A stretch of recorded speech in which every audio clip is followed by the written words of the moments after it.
Hey, Savannah, let's go live and talk to some people. Everybody out there, just as we dress differently for a job interview, a weekend outing, or a black tie event to reflect different facets of ourselves, my guest today uses her attire to express a complex, multifaceted identity that society often misunderstands. Savannah Hauk is a non binary, non transitioning individual who identifies as a crossdresser. For Savannah, clothing isn't just fabric, it's an integral part of how she connects with her internal sense of self, just like a business suit might make one feel more professional. Today, we're delving into the world of cross dressing. Savannah is an LGBTQ plus advocate, TEDx speaker, author of Living with Cross Dressing, and co host of the Fox and Phoenix podcast. We'll challenge stereotypes and discover the beauty of living authentically. So prepare to challenge your preconceptions and broaden your understanding of a topic that many have opinions about, but few truly understand. I think we're going to dig into it. We're going to have fun, and here we go.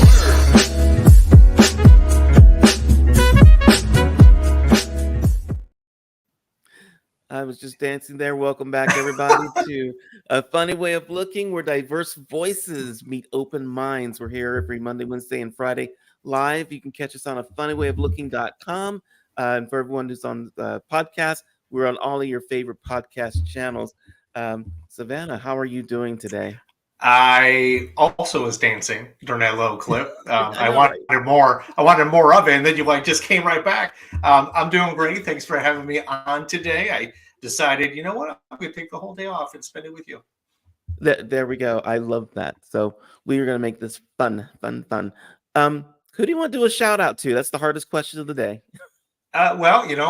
Since you gave me a little bit of prep, I will say that the person and people I want to shout out to is all those people that I hope my story can connect with. Because as you said in your intro, there's so much misinformation, it's so misunderstood, and people who are living it even struggle. So I want to shout out to all of them to maybe they can resonate with something I say and just be more authentic and truthful and honest and better. Awesome. I love that shout out. Let's dive right into it. Question. You identify as Yes. a dual gender individual, and you're also Mhm. cross dressing. Let's get those two terms up front so that it understands dual gender and cross dressing. Hit it. All right. All right. Ooh, I'm not ready.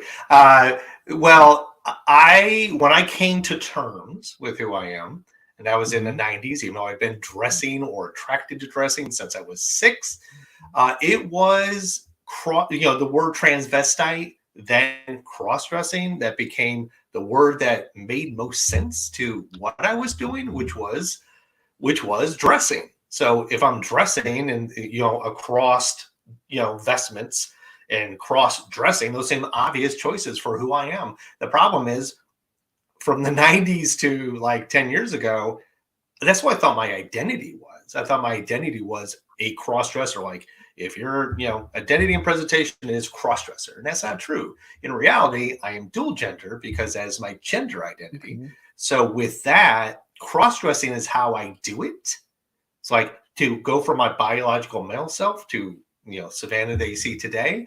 It is cross-dressing, the act of cross-dressing that gets me between point A and point B from male to female.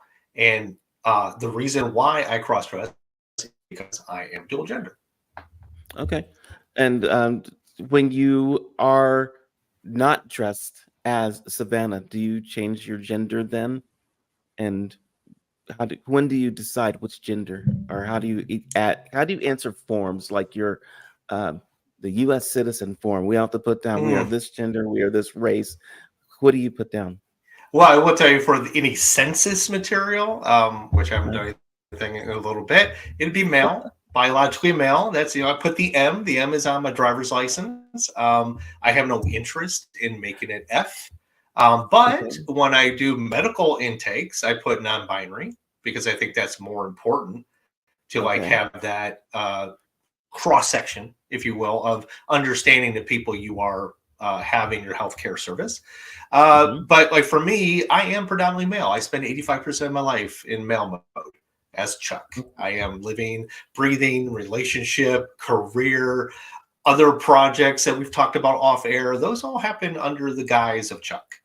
And the decision or the time or the scheduling of Savannah is just, when I need it, when I need that outlet. I have a pretty much a routine, like weekly, to don who I am and be Savannah. So I get that feminine energy as an outlet on these occasions that I've already have kind of predetermined through the week, so that I'm not like sitting there for 6 months like an addict, depressed, and like my body is shutting down and I'm in a bad mood because I can't express this part of myself. So for me, it's very important to have a regimen. Yep. Yeah. I resonated with the intro myself, because it used to be, going to work and having to put on the suit. I was like, that is not me. And I want to be me when I go to work, and I don't want to have to pretend like I am, this other person. And you get to be that, but you figured out who you are and what you want to be. You started as a child. What was how did it come out? How did you resonate? It was, it's weird because memory is a fickle thing, especially when you try to look back on it years and years and years later. But I found myself realizing I had an attraction for the feminine because my mom would, put all the clothes on the bed after laundry, get them all folded up, and seeing my sister how she dressed, seeing my mom how she dressed, there was like an affinity to me that I wanted to wear that. I wanted to be dressed the way they were dressed. And I grew up in a nuclear home. Like, I didn't have a father figure to tell me what a boy should do. I had neighbors and neighbor kids. And so there wasn't like I was living in like this very feminine commune where it's like, oh, I think that's what I'm supposed to be doing. No, I had all sides represented. And I knew I was supposed to be dressing like other boys dressed, but I also loved what the women were and the girls were wearing. And I wanted to explore that. And that was kind of the first inkling of like wanting to try those things out, wanting to be a part of that world. Just like kids you hear that talk about, parents that talk about, oh yeah, my little boy Johnny, he put on my heels and was clicking around the house, and oh, he was so cute and funny. And it was like that. But for me, it wasn't just like I wanted to hear the noise of the heels on the hardwood. It was me like experiencing that and knowing there was more to it. Yeah. I think one of the interesting things that you and I have talked about was you were in New York before, and in New York, you can pretty much be anything that you want to be, and there are not repercussions. But then you had to move, and Yes. tell me that again, because that just fascinates me, and I love the way that you embraced it and how everything turned out. So let me hear that story again. I grew up in the Midwest. So I spent my first like 20 some years in the Midwest and in Detroit. Moved to New York for business and for a career with my wife at the time. And yeah, you're right. We go to New York and all of a sudden there's like drag queens and going to Lucky Chang's and seeing men and women holding hands together and like realizing there was a whole world outside of this conservative, traditional Midwest upbringing. So yeah, that was when it took me a while though. It took me a couple of years to really step up and own my own identity in that way. Cause obviously you're trying to shed 20 some years of how you were brought up. And as a result, that's where Savannah was born. Savannah, the name, Savannah, the head to toe presentation was born in the Upper East Side of Manhattan. And unfortunately, 25 years later, and I had ups and downs. Don't get me wrong. I mean, in the closet, came out of the closet, get into a new relationship, fall back into the closet. Just a roller coaster. I really was never so super confident in myself because a lot of it was about being validated from others. And as a result, I just kept finding myself just being pushed and pulled. And finally, right before I left New York is when I really stepped out and said, no, this is me. This is what I'm going to be. I'm not in the closet. And then ended up moving to South Carolina. So that was a reason for business. I had to move to South Carolina because my job offered me the opportunity to move at my same pay, same job. I wouldn't have to go looking for a new job. It was already kind of just a lateral move. And here I am in the upstate of South Carolina, a very red state, a state where you can go down the expressway highway and see a Confederate flag, very Baptist, very traditional, very conservative, lots of guns.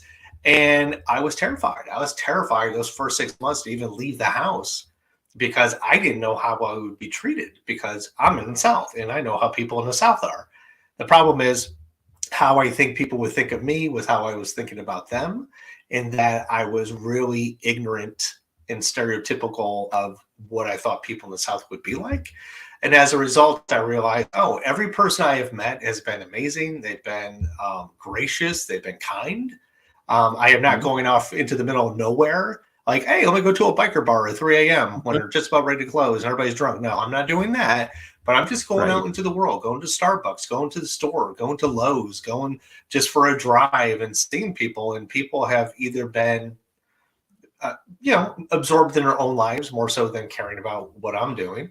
And I carry myself in a way that I'm not trying to bring overt attention to myself. So that way also it's easy for people to just overlook me and just see me as part of the fabric of the people out and about. And were you hesitant at first, or just more aware at first when you were in South Carolina and decided you're going to present as Savannah?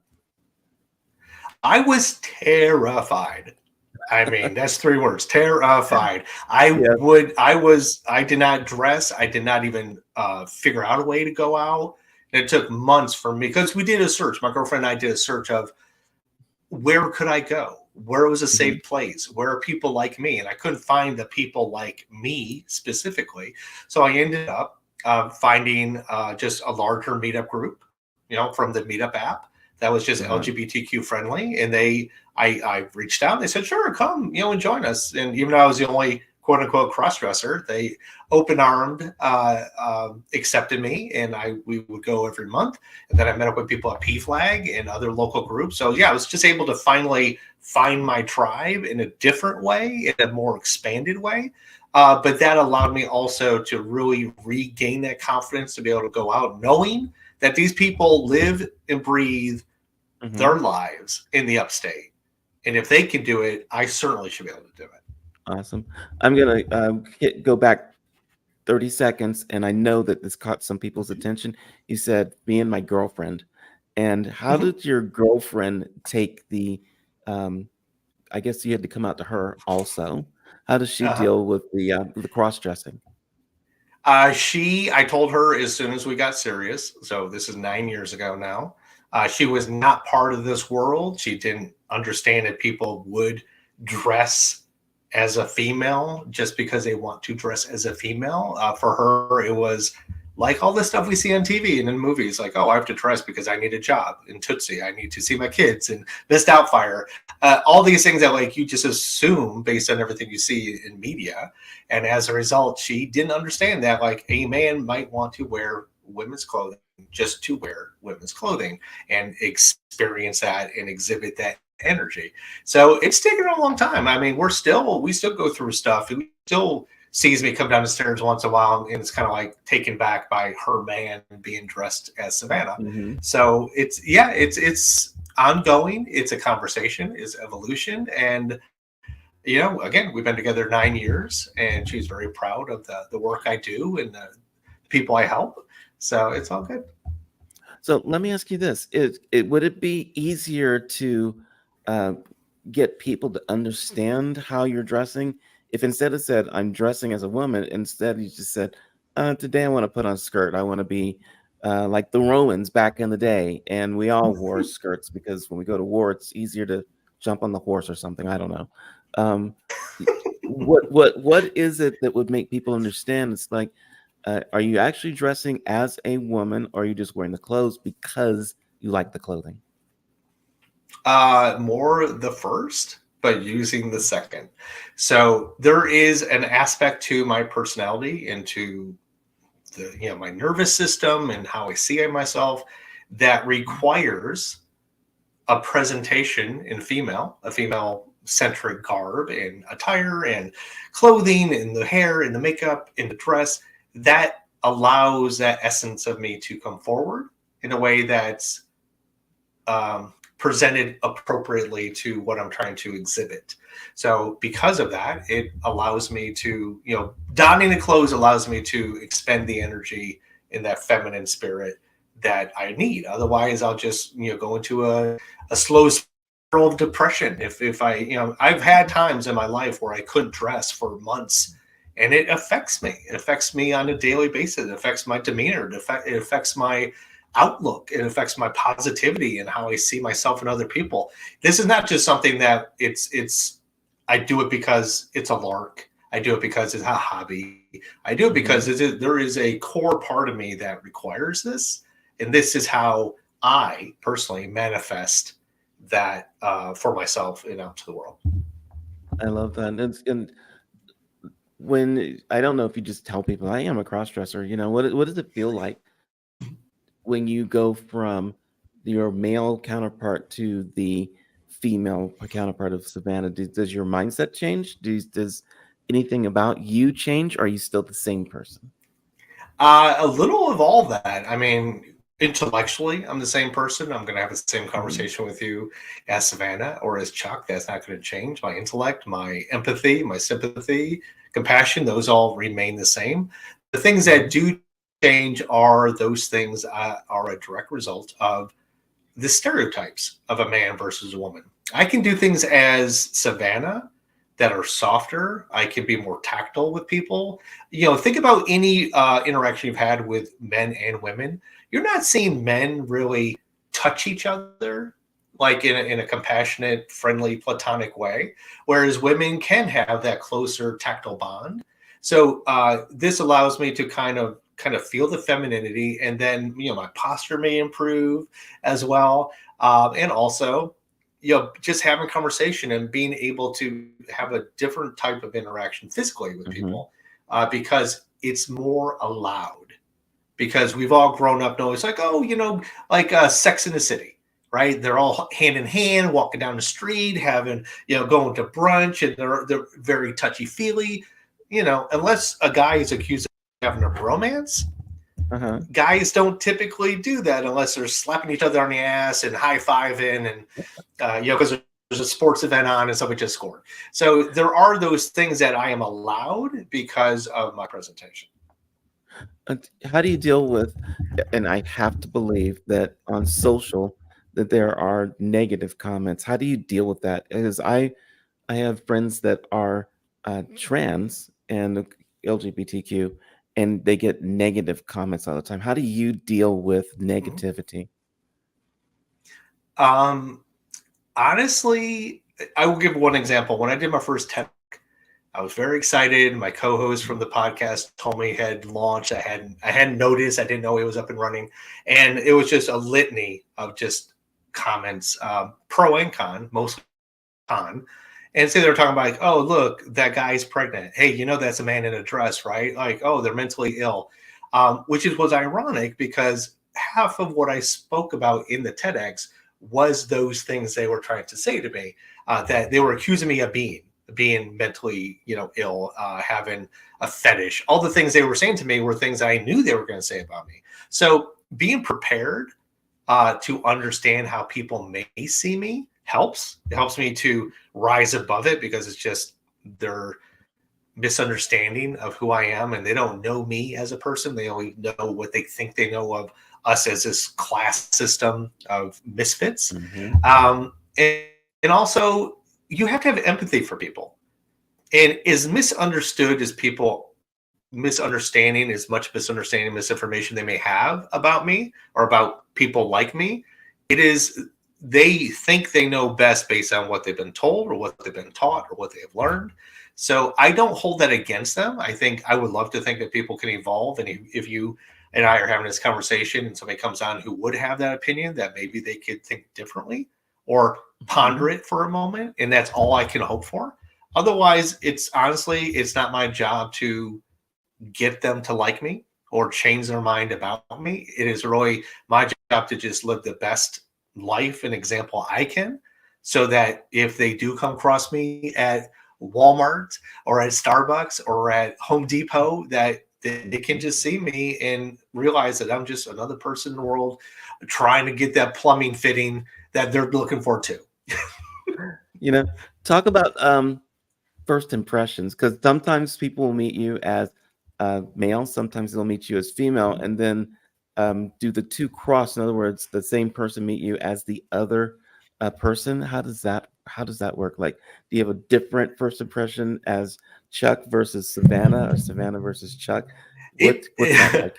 it comes the gamut because as Chuck, especially with people in my office, people I've known for 20 some years, I will eventually share with them Savannah sometimes, depending on how close we are. And that's, they knew Chuck, and all of a sudden there's this like new shiny thing that's very, they may want to ask questions about. Right. And they're interested and fascinated. And then you have other people who've only met Savannah and don't even recognize me if I'm in the same peer group dressed as Chuck. Like, they will say, I don't know who that person is. And they have no idea that I'm actually Savannah because they've never seen me in guy mode. And then there are the other people who, like at Starbucks, I go to Starbucks and I got the same drink, and people know me as both Chuck and as Savannah, and they love me equally. They don't, they get my order. They're like, oh, Chuck. And I come up as Savannah and they know it's me. And I think for me, I like that because it shows, especially with youth, that you can be something other than just Mhm. what's expected of you. And with Starbucks, they do have a tendency to have more LGBTQ friendly people working there as baristas. And I want to also be an example that say, they are 16 years old, looking forward and seeing how the world is. I want to show that, like, you can be me and be very productive and have positive life and experience. And hopefully I can be an example for them that, everything is going to be okay. So That's awesome.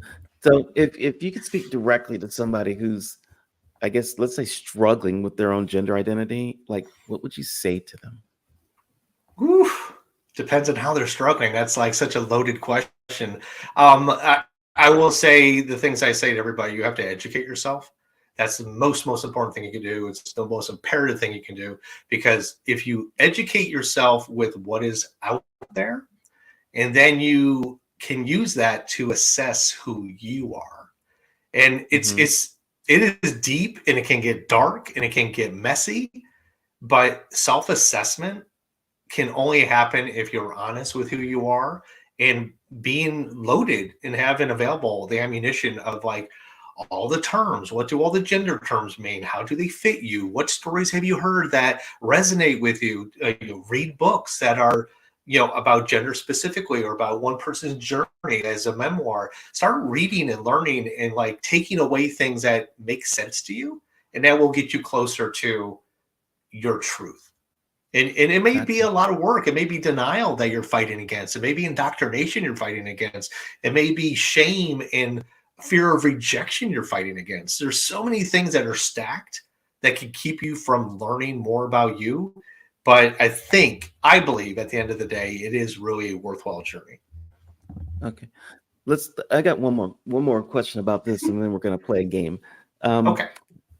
you're on stage in Sao Paulo. You've got the 200,000 Oh, seat auditorium. It's you on stage, and you've got people in the audience that is, when you talk to them in this microphone, they are going to believe what you say, and they're going to adopt what you say. Um, and I guess you'll be there, and you'll be talking about cross dressing. What do you want people to understand? Like, what do you want them to walk away with if you had that microphone and that audience on that stage? whew. First of all, that's too much power. Way too much power for me. I don't know if I can handle that kind of power, because with great power comes I'm great giving you that responsibility. power.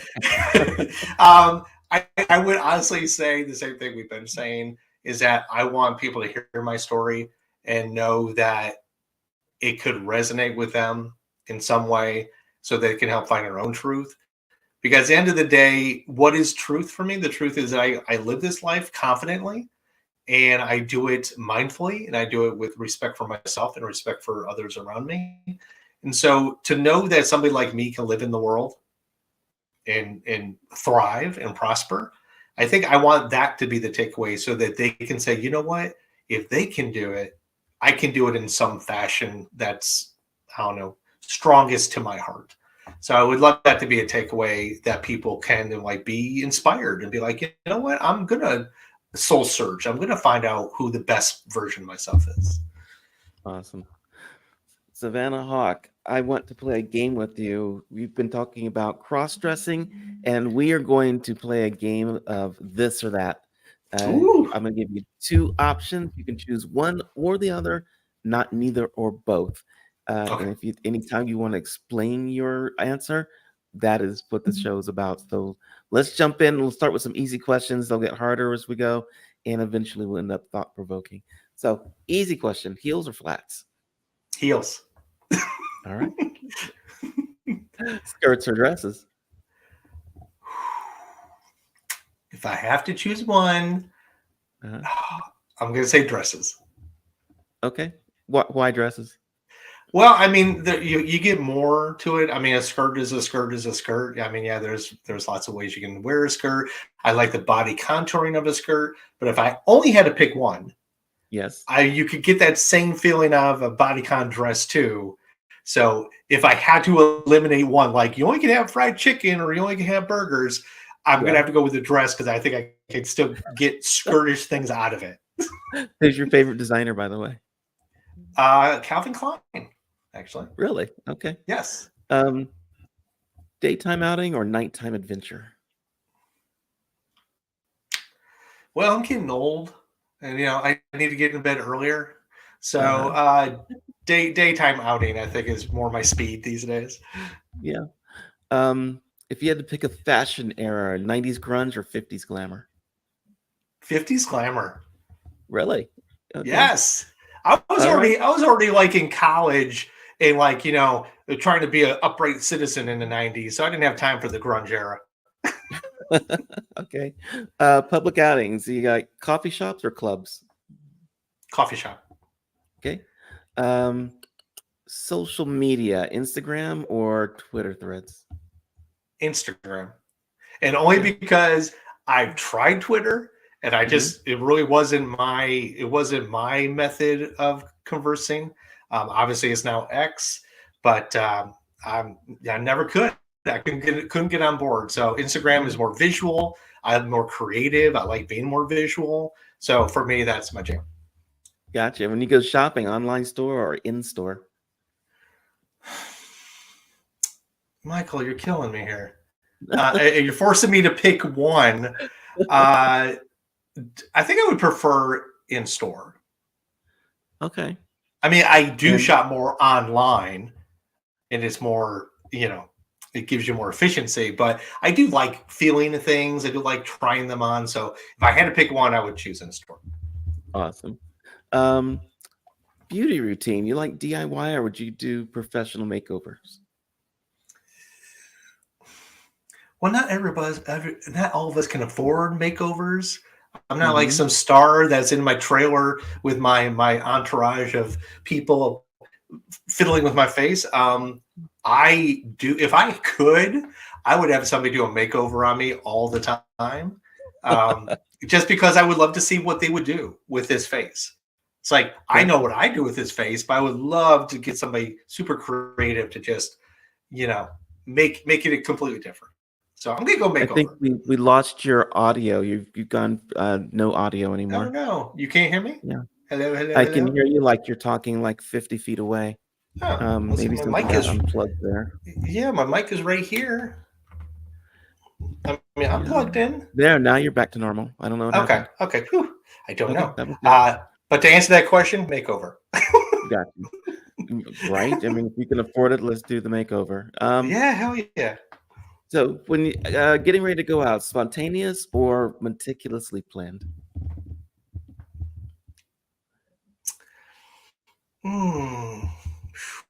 You're leaving no room in the middle. Yeah, but no, I'm right? gonna knowing the way I am, meticulously planned. Okay. And where do you like to go just hang out and have fun, Savannah? Honestly, if you look at any of my socials, every once in a while you'll see a hashtag Savannah Starbucks Sunday. Pretty much says it all. Probably where I'm going to go after this, since I am all dialed up. Maybe I'll go get a coffee. Yeah, it's Starbucks. I love going to a coffee house. I love the energy of a coffee house.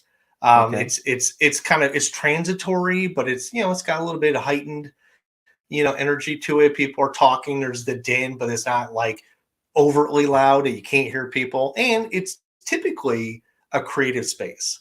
And as a creative, I Gotcha. love being in a creative space. Gotcha. So reaction to stares, ignore or confront? A reaction to stay. Oh, I thought you meant Yeah, like like walking or stares upstairs. in the air.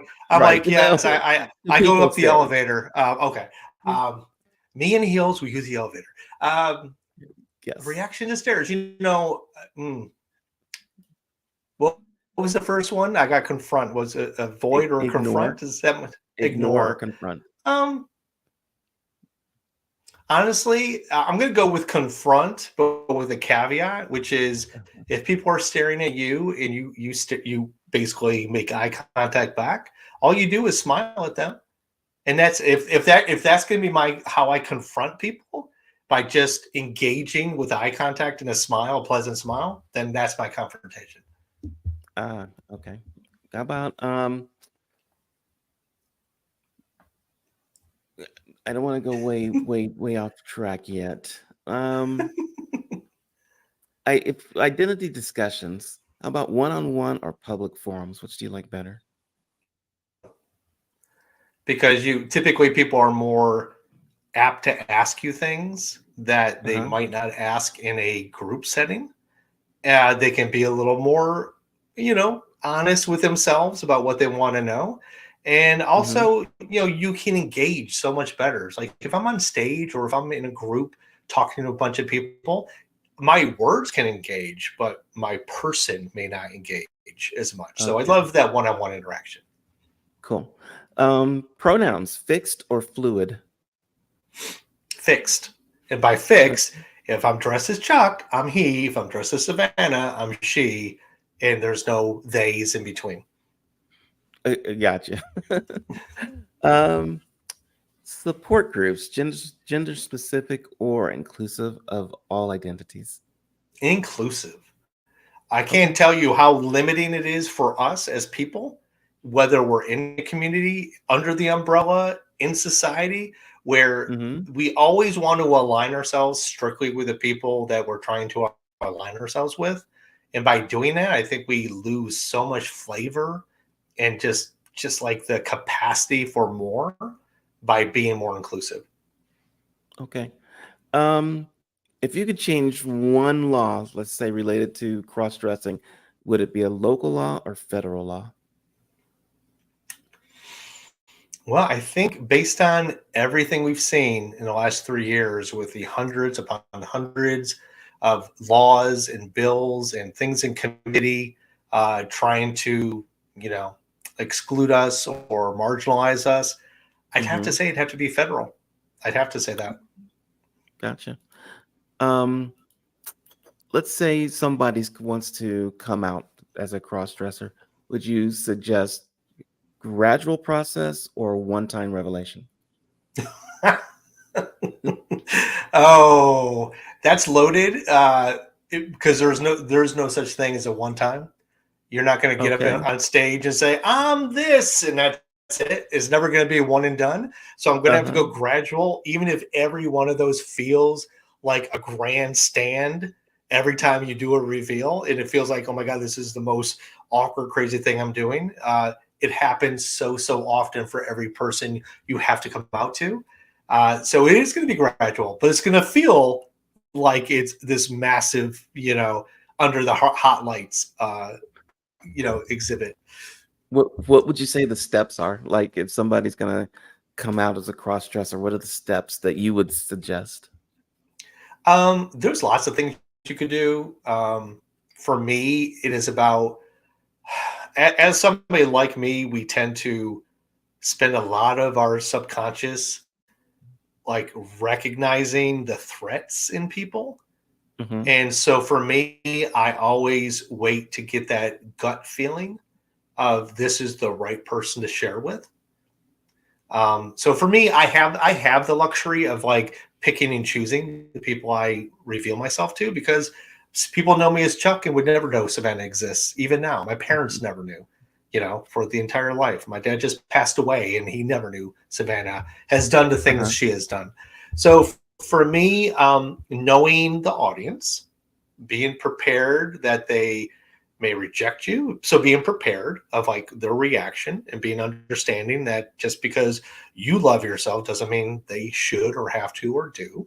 And just be confident in who you are, because the more confident you are about who you are as a person, then the more you exude that confidence to somebody asking you hard questions.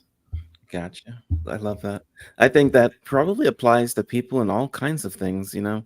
Just know who you are, love yourself, and then you got to you don't have to take the brunt of their approval or disapproval, but you need to be in it yourself. Yeah. Yes. So true. Last one. As far as labels, helpful descriptors, or are they limiting boxes? I don't like this game anymore. because they're both. But for me, on a personal level, and I've just had this conversation, which is amazing that we're talking about it. For me to know my labels and to always be in pursuit of that next label that makes more sense to me, or I can use in tandem with something else, is so important, because that's the only way we are built to categorize things. And if we can't use language to define and describe who we are, we're going to just be, spitting into the wind with not really a way to convey who we are as a people. But yet, conversely, labels tend to put us into very stringent stereotype boxes, right? Which is from the outside perspective. People do that to you because they think they understand what a label means. But at the end of the day, it really doesn't matter what they think the label means. It's only important what you believe and understand the label to mean for you. So I'm going to go with they are important would be my answer. Okay. Well, that is some good answers, and I think we learned even more about Savannah. Thank you so much. I want people who want to stay in touch with you, let's give them some ways to do that. You've got your website, livingwithcrossdressing.com. And you, of course, are on Facebook at Savannah.Hauk. And for everyone that's listening instead of watching, it is Savannah, SAVANNAH Hauk, HAUK. And then, of course, you're over on LinkedIn, Savannah-Hauk- I don't know what the 619-422-191.